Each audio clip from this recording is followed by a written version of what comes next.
Good morning, everybody. Wow, it's a pleasure to be here. So let's start. I'll start this talk with a disclaimer. As part of this talk, I'll be discussing topics that are heavy and might be traumatic to some of you. These are stories of my life and involve subjects such as death, serious illness, and domestic violence. As this may not be something you want to be exposed to, I'll give you a few minutes if you'd like to leave the room. I'll not at all be offended. All right, we're feeling very daring today. I like it. Very good. Perfect. The Open Source of Self by me. My name is Laís, and today I'll tell you a few stories. The story of my life and how it intersects with the Python community. A story about this Greek community and a few others.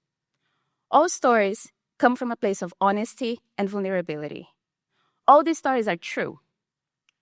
You will also see plenty of personal pictures of me and my family. This is an extremely personal talk, and I hope at the end you can feel inspired by the stories I'll tell.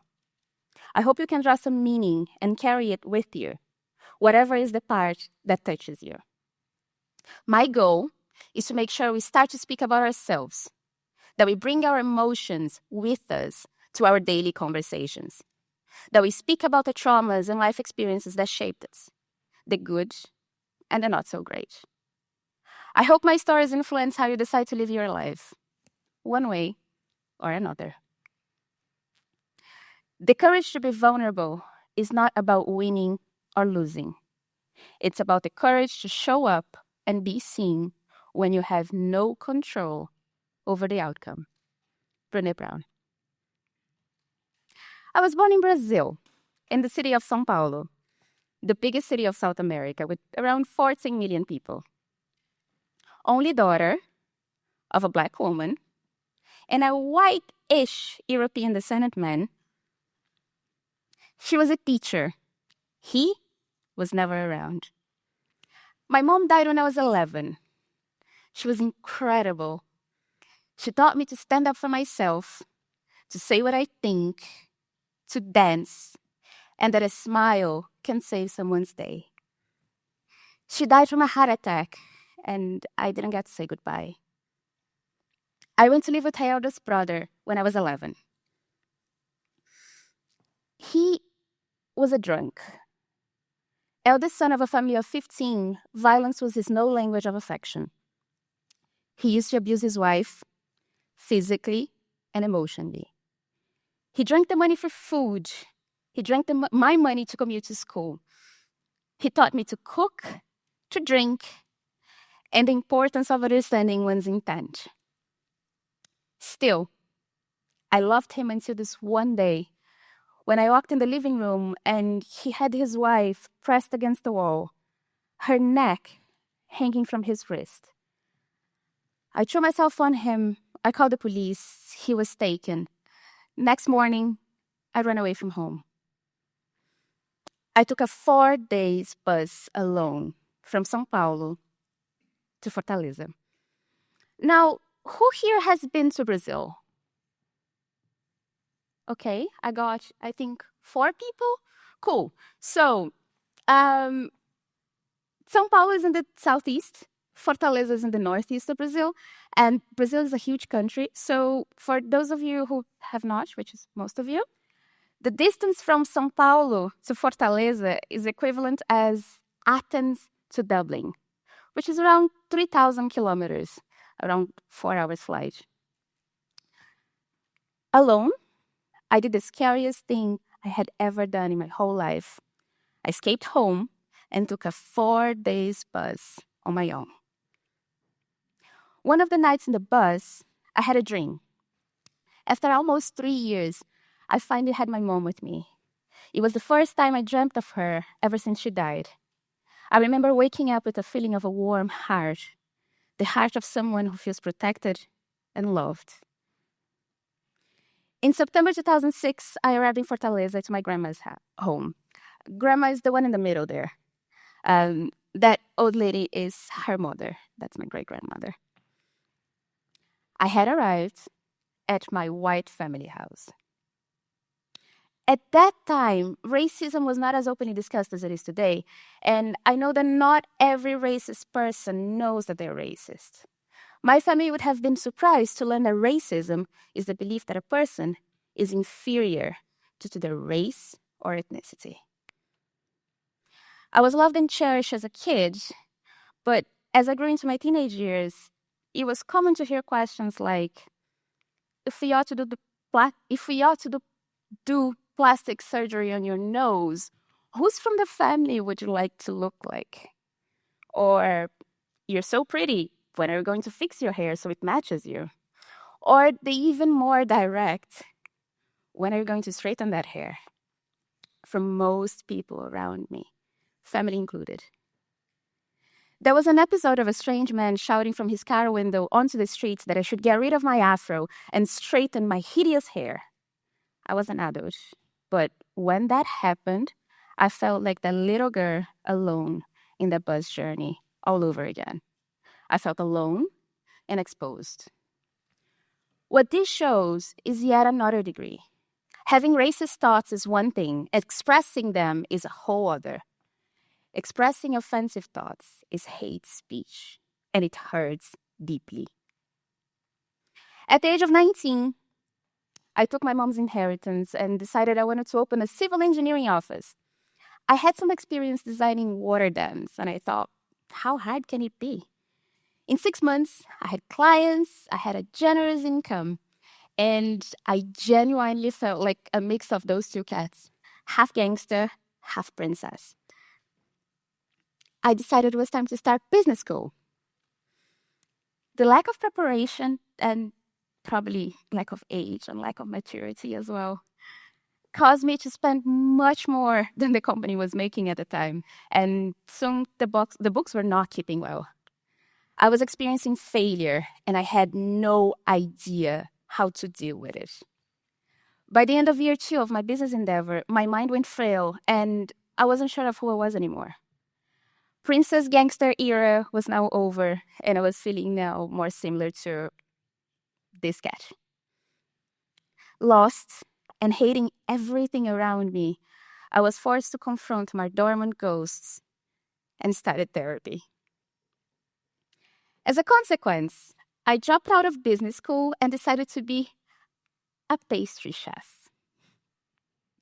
I needed structure and precision and planning and precise execution. Pastry chef. What else could I want from life? I wanted to control everything around me. Things are easier than people, I thought. I can just hide away in the kitchen. These are terrible reasons to choose a career path. And it did not take me long to realize that life in the kitchen is not really lonely. Blood, sweat, and tears are more common than my romantic view had anticipated. And after a year cooking and crying my failures out, I dropped out of cooking school and decided I wanted to be an engineer. This is a picture of me breaking rocks at a civil engineering lab, trying to find out the perfect combination for making recycled concrete. Anyway, I got myself into engineering school and found my memories going back to, again, childhood days. I remember being 5 and loving watching Grandpa trying to put together a radio after disassembling it, just to show me how it was done. Grandpa dedication. I recall our afternoons spent on understanding why storms are first bright and then noisy. Grandpa took the time to explain things to me, how they work, what are the components, how most of what we play with in the world is made by smaller pieces that once put together make something bigger, like this. He taught me that things are fixable and that I could fix them. For me, the definition of an engineer is a person who fixes things. We approach issues with curiosity, we collect information, we find resolutions from trial and error. We develop a fix, we test, we analyze if it works, we reiterate. I did not know then, but at that age, I was already an engineer in the making. In college, calculus became my best friend. My afternoons became short when I discovered that Wolfram Alpha could be used to verify if my calculations were right. I recall how frustrated I got by the process of inputting functions in the UI, one by one, running them individually, only to get a single output at a time. Some days, I recall spending longer typing equations into a web page rather than solving them. It was time to move on. That's when my Python journey began. I started with NumPy. I quickly noticed that subjects like limits, derivatives, and integrals require proofs that are much easier to get to with Python. With NumPy, I could write the exercises and have them cataloged and ready to be executed as many times as I wished. My exploration journey became much more fun because with Python, I was able to play without UI or nearly any limitations. I was finally free to explore the mathematics I loved. At the end of my first year of engineering in Brazil, I received a scholarship to study general engineering at Trinity College Dublin in Ireland. I accepted and I moved to Europe in the summer of 2015. This is a picture of the campus. There is a tradition that if you go through that arch over here during exam week, you fail them.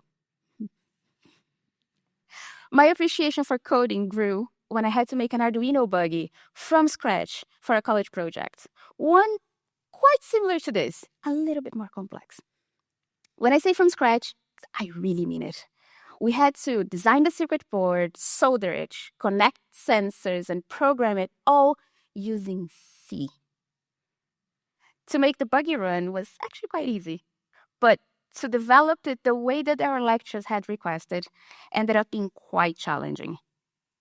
The assignment was to have a buggy, first of all, then make it run around a track several times with precise stops at given checkpoints. The ultimate challenge was to share the track with other buggies and test the sensors that would keep them from crashing onto each other. I recall the many sleepless nights and thrilling joy when the buggy did what it was supposed to do. I think we all can relate when the code actually does what it's supposed to do, no? The joy. Yes! That was it. I had discovered my new passion. The excitement was such that I had decided to, once again, switch college courses. This time, from engineering to IT, where I had to deal with Java. I wanted to go back to writing Python, but I did not want to do it alone. I didn't know yet, but I needed some community. Java truly frustrated me.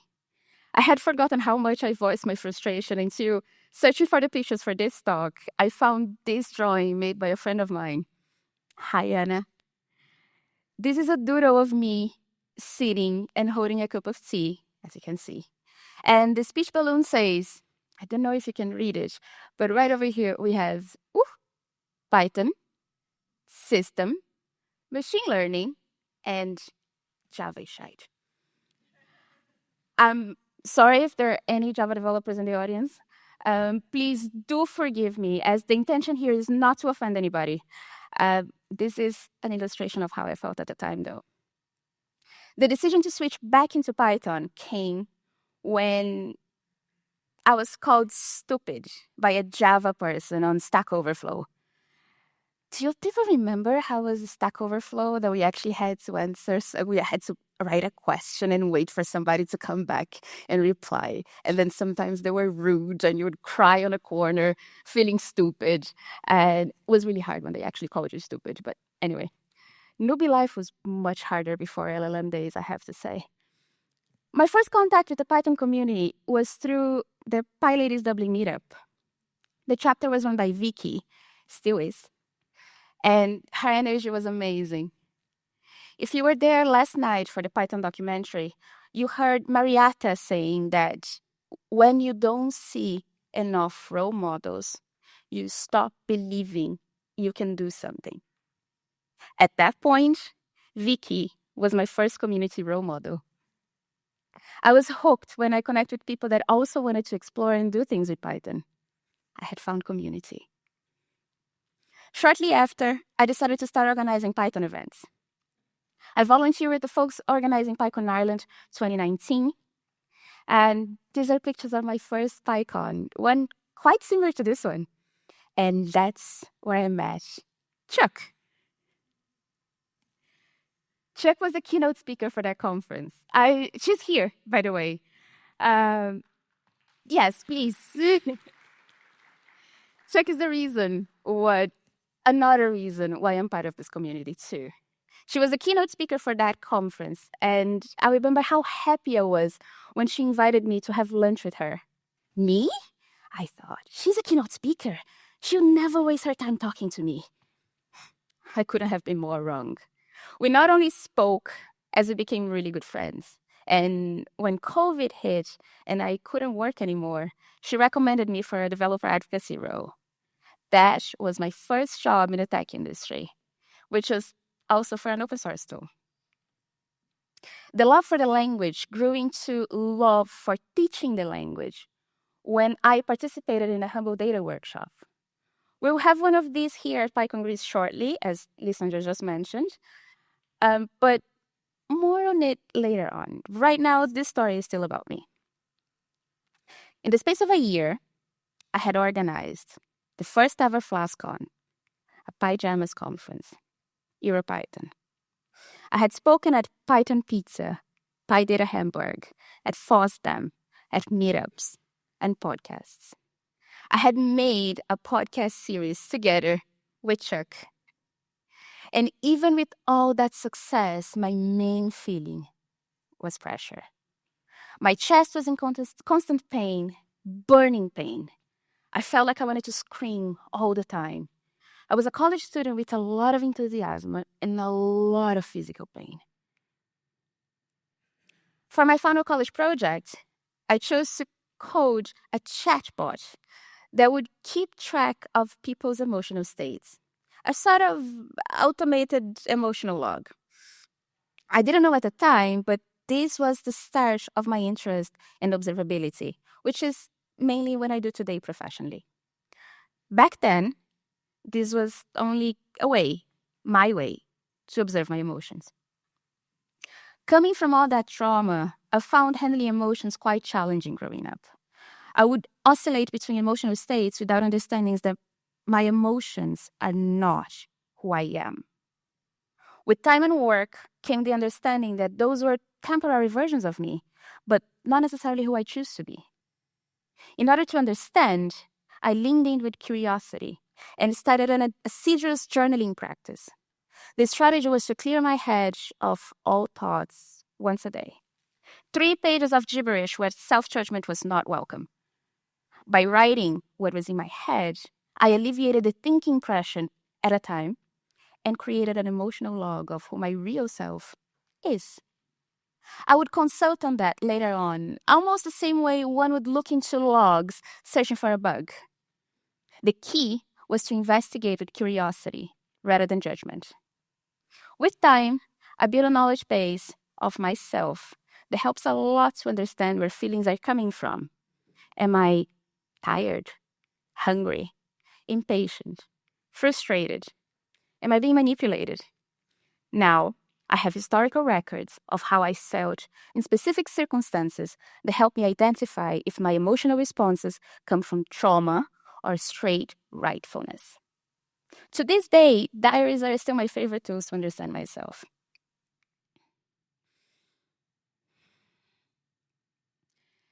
The year was 2021, and 2 weeks before the delivery of my graduation thesis.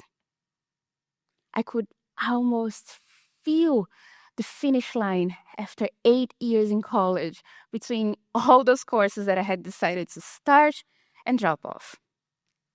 The physical pain had worsened significantly, and I checked into the hospital with a heart rate of 220 beats per minute and numbed limbs. I couldn't feel the left side of my body. Was I having a heart attack? Was I gonna die like my mother? Those were the questions in my head. I was kept in the hospital, and a few days later, I received the news. It was cancer. A tumor around my thymus. No wonder breathing was so hard. Now, who here knows where the thymus is? Ooh. Oh, okay, 1, 2. Anybody else? Okay, a few over there. Very good. Okay. Well, for those of you who don't, which is most of you, the thymus is right over here. Is this yellow thing on top of the heart? It's an organ located in the upper chest, behind the sternum, which is this bone, and in front of the heart. And it's connected to some major blood vessels. It's part of the lymphatic system, which is a sort of garbage collector for the body. And as this is a Python conference, I have to ask, who here knows what a garbage collector is? Oh, good. Wow, I'm so glad. Well, for those of you who don't, homework, please, okay? A regular thymus is around 4 centimeters. My tumor was double that. And there were 2. I sometimes mention to people that I had cancer, and their follow-up questions is, it was boobs, wasn't it? And, well, I'm now here telling you that no, it was not boobs. It was Hodgkin's lymphoma, which is a type of blood cancer. The doctor told me I was not going to be able to work. She told me that I was going to lose my hair and that my life would never be the same. Here's a picture of the notes I took when she told me the news and the procedure for the treatment. On the top, you have a sort of schema on how to do classification for the machine learning and the input for my chatbot.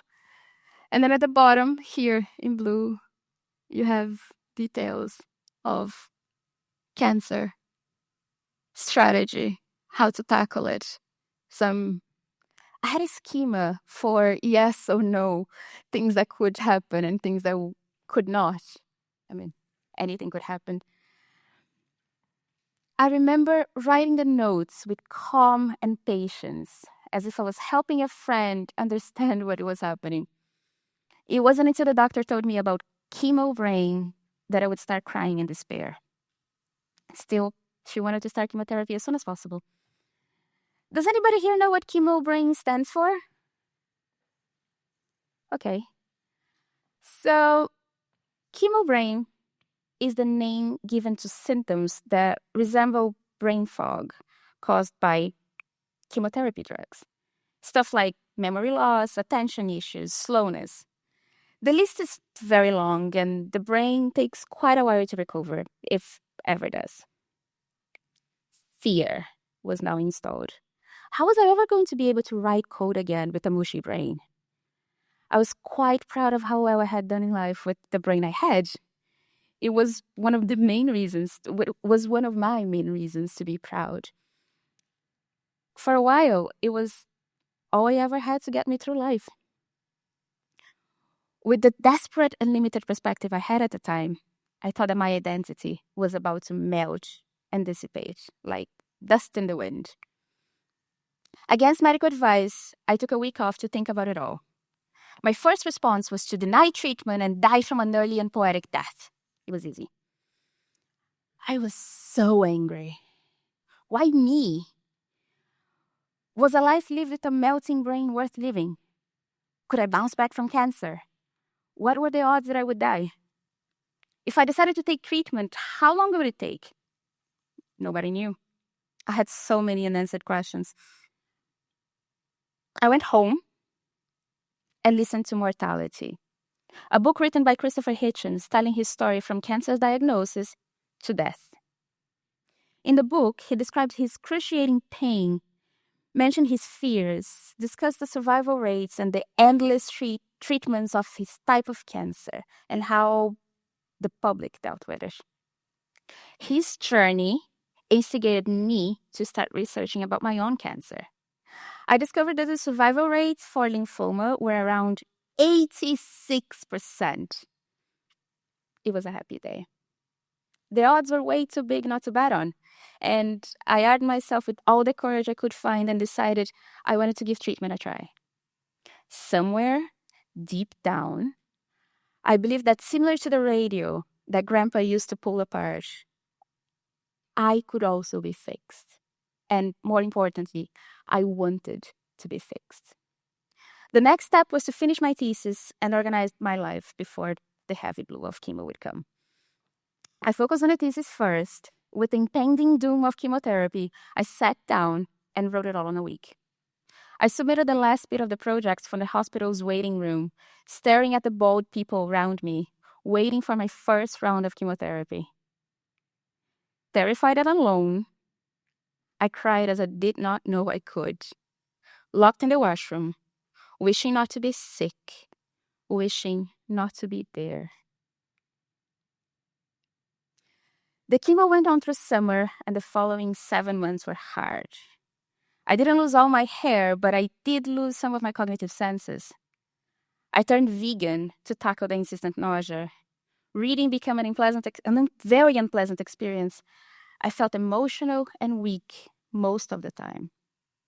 The late months were brutal, as I had to learn how to give myself belly injections to force my body to resist the treatment and be able to continue with it and cross the finish line. Peak happiness was when, between injections and hospital visits, I received a box from the EuroPython organizing team full of swag and a card, a handwritten card, wishing me a quick recovery. The person who sent that is here today. And I want to thank her once again because I know that she has absolutely no idea how loved and supported she made me feel that day. Thank you, Raquel.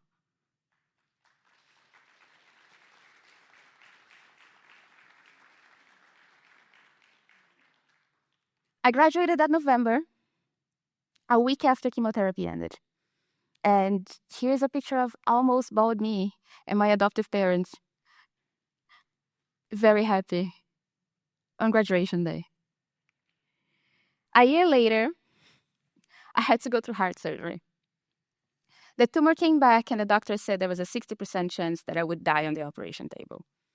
His words asked me to go home and call the people I love and make arrangements because there was a chance I would never come back from the operation room.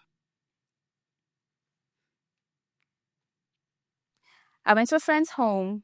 I wrote my passwords down on a piece of paper, security second, fixed my life insurance, and made some calls. We had wine, and I said my goodbyes. My friend cooked dinner for us, and I made a joke saying that I hoped that would not be my last meal since it was pretty average. On my way home, I thought about how happy I was about all the satisfying meals I had had in my lifetime. There was nothing to regret. Here are pictures of me on surgery day.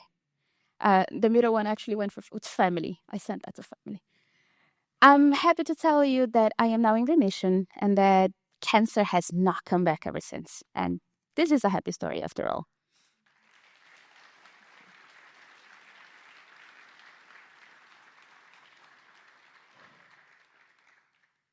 Cancer is a beast, though. And if you have lost someone or know someone going through it, I am deeply sorry. I hope you have someone to talk to when life gets hard and that you don't feel lonely. Feel free to come and talk to me if you ever need to. Whew. That was hard. Okay. As you know, my life was far from easy. I mean, you know now. Still, I consider myself a pretty privileged and lucky person. Having had so many experiences and being able to speak about them openly is my unique contribution to this Python community. We're all traumatized people to some extent with individual imperfect lives brought together by a common interest in Python. By being here, we all participate in community, which is the thing that, in my opinion, Python does better than any other programming language. A language without a culture is dead. If you get the culture right, the technology will happen. That's a sentence by Larry Wall, the creator of Perl. Python is the most used programming language in the world. According to its GitHub page, Python has more than 600,000 users and more than 3,000 contributors. Python's package index, PyPI, the place where you go and find and install software developed and shared by the Python community, has more than 500,000 projects. Think about this. These are 600,000 projects that were put together by the community and published under an open source and shareable license. Some of the projects in the ecosystem are even more popular than Python itself. Pandas, that we all know and love, has over 3,000 contributors and is used by almost 3 million people. Pandas has 4 times more users than CPython, according to its GitHub page. Python conferences are yet another big part of the ecosystem, as listeners also spoke about. Conferences such as this one, mostly organized by volunteers and supported by the community. Hundreds of thousands of volunteering hours every year to make sure that the ecosystem not only survives, but thrives at its best. Guido, our benevolent dictator, complements the words of Larry Wall by saying that a programming language created by a community fosters happiness in its users around the world. I couldn't agree more.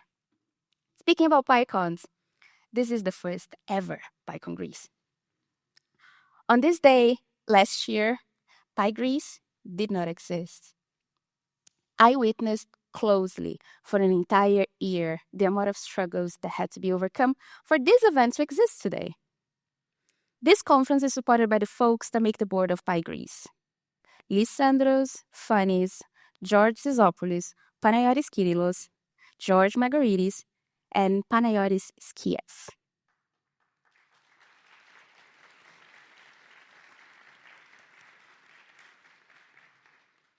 When they filed the request to the Python Software Foundation to own the name of PyCon Greece, they discovered that one had already existed in the name of a local government.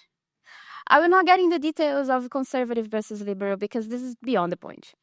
The point here is that the PyGreece folks are not too wealthy, which means that they work like the most of us. And not only because they want to, but because if they do not, they won't be able to afford the life that they have now. So these non-rich people decided to put together a conference. They walked in with a dream, a lot of compound experience, and an offer from the local government to fund their dream if they agreed to build this event together. Now, let's think a little bit about this. What would you do? There is no right or wrong answer here. The aim is to think if you would have accepted the proposal and the caveats of working together, or refused it and battled with the uncertainty for months of having to make venue payments out of your personal savings, not knowing if sponsors or anybody really would be interested in your first event. What do you take into consideration to make a decision like this? Market research? Gut feeling, maybe? This is, in my opinion, an example of a decision where one's gut is likely a good guide, simply because our gut tends to align with our principles. Some people call them those principles values, but it's just this stuff that we live for. For some, money ranks higher. For other people, it's family or maybe free time. In the end, it boils down to the way we show up to our daily battles and where we want those battles to bring us. In my experience, Python tends to attract people who care more about the community than about personal gains. Or at least these are the community folks I tend to keep around me for the sake of my confirmation bias. PyGreece's mission to foster collaboration, inclusion, and community growth led them to choose to bet on their own capabilities, rather than relying on the security offered. The main goal for the maintainers of this community is to create a safe space where everyone feels welcomed and respected. Hence, The decision that aligned with their values was to make a simpler and cozier event that could have all they're considering important for the community. Things like accessible ticket prices, 20% of the budget given to FinAid, considering that on day one, there was not even a budget. 45% of the total conference tickets donated to the community, and free conference access to the Humble Data participants. I know Lysandra's mentioned Humble Data before, but now is the time that I tell you about the community that I helped build with a lot of care and a lot of love, together with Chuck and Jody, and a few other amazing people. Humble Data is an effort to bring literacy about the basics of Python and data science to underrepresented communities in tech. It consists of a GitHub repository with a set of 5 Jupyter notebooks that introduce the very basics of Python, programming, data wrangling, and data visualization. Very quickly, Humble Data became the embodiment of care and patience and respect and love that is showcased in our community. Here's Carol Wheeling, the Python core developer and member of the Python Steering Council, introducing Humble Data at PyCon US this year. For those of you who don't know, Carol is, amongst other things, one of the core builders of the Jupyter Notebooks tool. Carol sometimes mentors beginners at Humble Data. On my mentoring adventures with Humble Data, I've had a 17-year-old lady that told me that because of the workshop, she would like to give engineering a try as she was researching which college course she wanted to go to. On my first experience as a mentor, I had an autistic student that couldn't understand the user interface of Jupyter Notebooks and preferred, lo and behold, to use Python on the command line. Instead of helping him with exercises, we installed an IDE together. I felt like such a bad mentor at the time, only to learn later on that he ended up getting an internship in data science shortly after the workshop. Ultimately, Humble Data taught me that the value of inclusion is to lower the entry barrier for people who come after me. This is how each one of us can create a truly inclusive community for the generations to come. When speaking about inclusion, it is necessary to mention that women take up at most 10% of the open source software population. And that's where PyLadies comes in. PyLadies is an international woman-led group with a focus on helping more women become active participants and leaders in the Python open source community. Their mission is to promote, educate, and advance a diverse Python community through outreach, education, events, and social gatherings. And it's impossible to speak about inclusive Python events without mentioning PyLadiesCon, the Global PyLadies Conference, a free 100% online event that lasts 24 hours, where people can present their talks in their own language, no English required. All talks are recorded, which makes this a perfect event for beginners. PyLadiesCon is the perfect place to start in the Python community if you're part of an underrepresented group. PyCons also have PyLadies lunches, an exclusive space where PyLadies and allies are invited to network and share their experiences as minorities in tech. At EuroPython 2024, I was very proud to organize an entire day of PyLadies activities, including a workshop for women who work in male-dominated environments to learn how to properly reply to microaggression and stand up for themselves in public in a polite and assertive manner. I was also very proud of the lunch that hosted 140 PyLadies and allies at the Prague Congress Center. With over 90 active chapters in 33 countries, it is estimated that PyLadies has helped more than 120,000 coders across the globe to land jobs and diversify the Python programming language.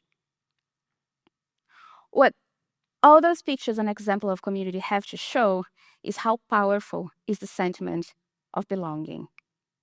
True belonging does not require you to change who you are. It requires you to be who you are. But it's hard to find out who we truly are. It requires serious work.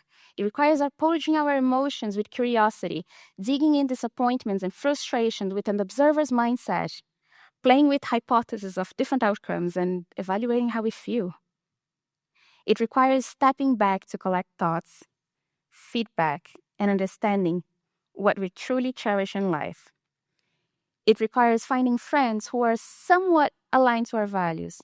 It requires being vulnerable, having the courage to ask for help, and showing up when we have no control over the outcome. This discovery journey is a hard one, and it requires substantial support. By being part of the Python community, I found support. Truly supportive people help through example and guidance. Is everyone in the Python community wonderful? Absolutely not. And some of my community experiences were far away from positive. Because of that, I ask that if you're part of a community organization where leaders are abusive and you cannot find acceptance or support, the kind of support that I'm showing here today, I urge you to be courageous and please leave the community. Change to a new one. Don't be afraid. We, the rest of the Python community, are here for you. I urge you to also not to give up. Test the waters, try different things, different groups, and if it all fails, make your own. The Python community is where I discovered incredibly intelligent people that do wonderful things. More importantly, through care and connection, I discovered myself to also be incredible and capable of marvelous things. By understanding how I can uniquely contribute to this ecosystem and lower the entry barrier for future generations, I discovered that this is my superpower. That wouldn't have been possible if I wasn't cherished and supported by who I am. Just like with the Python self-parameter, our states and behaviors are mutable, but they never override the core definition of who we are. By understanding the core of who we are and what makes us ourselves, and by strengthening our culture, we allow external influences to enhance the beautiful aspects of us, rather than to corrupt and decharacterize who we truly are. To process trauma is to turn it into life experience. By facing challenges with curiosity and learning when to leave, we strengthen our sense of self. You know my story now and how I came to the Python community. Maybe it has nothing in common with your journey. Maybe it has plenty of similarities. What matters is that we are all here and we have a reason to be here. That reason can be community, networking, connection, friendship. Whatever is your reason, welcome. And please keep in mind, this is a place of respect, growth, openness, and vulnerability.